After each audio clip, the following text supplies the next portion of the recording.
What is up you guys, it's the boy Joshua D, back at it again with another YouTube video and welcome back again to my YouTube channel. And for today's video guys, pag-usapan natin ngayon yung mga favorites ko noong September. Kaya gusto niyo itong panoorin, consider subscribing. And if gusto niyo matulungan yung kuya niyo, please don't skip ads.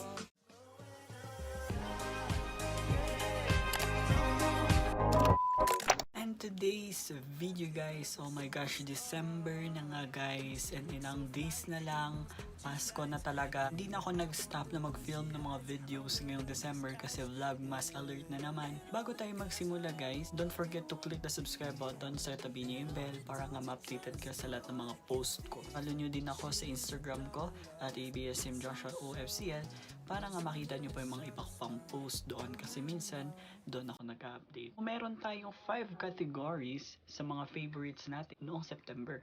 So magsisimula tayo sa fashion. Ano ba yung mga nagustuhan ko sa fashion noong September? Back on September, habang nanonood ako ng Netflix, meron akong na-receive na package. Ito siya. LBC siya. LBC siya naka-package. Bakit may magpapadala ng package sa akin na wala namang in-order online? Kaya na-curious ako. Binuksan ko, nakita ko yung mga damit, mga polo. Ito siya. Itong mga polo na to. Ang ganda.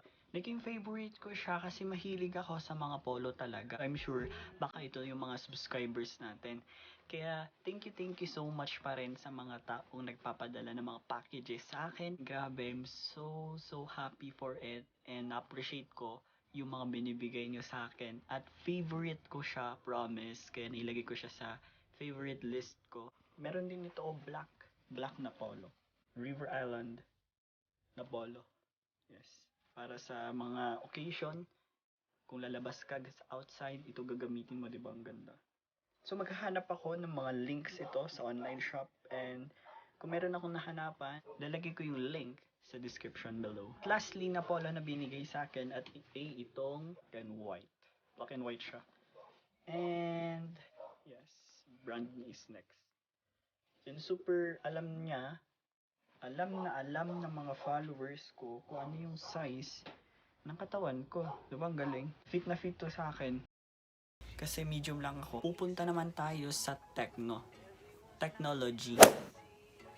Meron akong din-download 2017-2021 kasi itong game na to yung Mobile Legends. Itong Mobile Legends na to, download ko siya sa phone ko. That time, syempre hindi ko pa alam yung ginagawa ko. That was 2017. Curious kasi ako sa game na yun kaya din-download ko.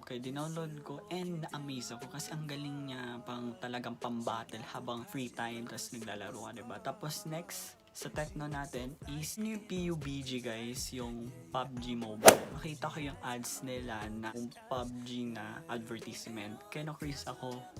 At clinic ko ulit siya. Kaya yun, favorite ko na siya kasi habang nilalaro ko siya talagang stress reliever ganon. Yun yung nagustuhan ko naman sa mga games na yan. Next sa category natin is we have the skincare. So sa skincare, ang pinaka na favorite ko naman nito is yung product na Oxycure. Oxycure na to. So we have the Oxycure Acne Clear Powder Mud. Ito siya. At ko nga ba ito nagustuhan guys? Nagustuhan ko to kasi perfect sa akin kasi acne prone skin po tayo. Kung kayo, mga viewers ko is talagang tumutubo yung mga pimples natin kasi hindi naman talaga maiiwasan yon kasi minsan tutok tayo sa work, super stress natin sa trabaho, sa pag-aaral natin at hindi natin mamalayan or nakakalimutan natin na alagaan yung skin natin kaya nagkakaroon ng mga pimples. Kaya i-recommend ko sa inyo itong Oxycure na to kasi super ganda sa mukha talaga. Almost ginagamit ko siya everyday kasi kapag meron akong spot na nararamdaman, nilalagyan ko kaagad kasi nakakatulong siya kaagad na mawala. Example, tumutubo na yung pimples mo, diba? Lalagyan mo na agad para kinabukasan, magfa-flatten na siya kaagad. Next na products na favorite ko ngayong September is itong Oxycure din na product is Sulfur Soap. Ito siya. Bakit ko nga ba naging favorite itong sabon na to? Favorite ko ito kasi meron akong acne sa likod ko. Nararamdaman ko na effective siya. Hindi na masyadong makate yung acne sa likod ko. Dermatology tested na din siya. At I recommend this guys, na bilhin nyo guys sa Watsons kasi super worth it siyang gamitin. Bibili ako ng mas malaki neto pagkatapos itong video na to. Kung bumili kasi ako neto, ubos yung malalaki size neto, kaya bumili lang ako ng maliit para ginagamit ko. Kagandahan kasi neto is winawala niya yung oily sa skin natin. Yun ang nangyari dito sa likod ko kasi minsan nga pinagpapawisan talaga ako, hindi ko namamalayan na tumutubo na pala yung mga pimples sa likod, diba? Next up nating category is we have foods. Yes, alam ko naman na takam kayo kasi syempre lahat naman tayo is matakaw talaga sa pagkain. Magbibigay ako ng snacks na pwede niyong kainin at ito yung naging favorite ko, itong waffle. Yan. Actually, ubus ko na siya, diba? Makikita nyo talaga na matakaw tayo, ubus na, plastic na lang natira. So, ito yung favorite ko kasi sugarless lang siya at hindi siya masyadong matamis.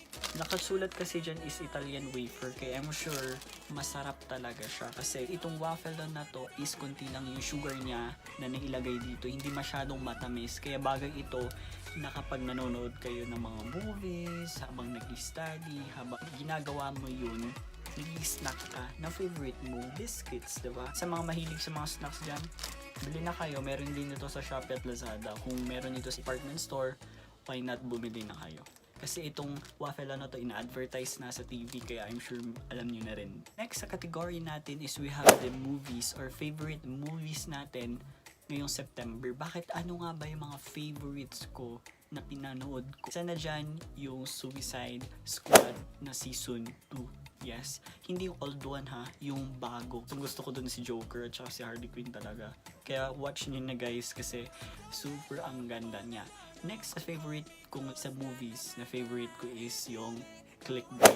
Ano nga ba itong movie na Clickbait na to? Yung movie na to is mystery siya. Mystery solving case ito. Talagang mahilig kayong mag-solve din ng mga mystery cases, diba? Not panoorin nyo to kasi mahalata mo naman kung talagang alam mo kumilatis ng tao. Makikilala mo na kung sino talagang may kasalanan. Alaman mo na talaga kung sino yung pumatay. Naman na list natin sa favorite na movies ko is Squid Game. Bakit ko nga ba ito naging favorite? Kasi habang nanonood ako ng mga ibang movies, yes, nag-scroll na naman ako sa Facebook at nakita ko itong Squid Game na to na nai-advertise ng Netflix mismo. Kaya pinanood ko siya. At super ang ganda niya. Hindi nyo po napanood, panoorin nyo na kasi ang favorite scene ko doon is yung marble scene na maglalaro kayo tapos kapag naubos na yung marbles mo is wala ka na.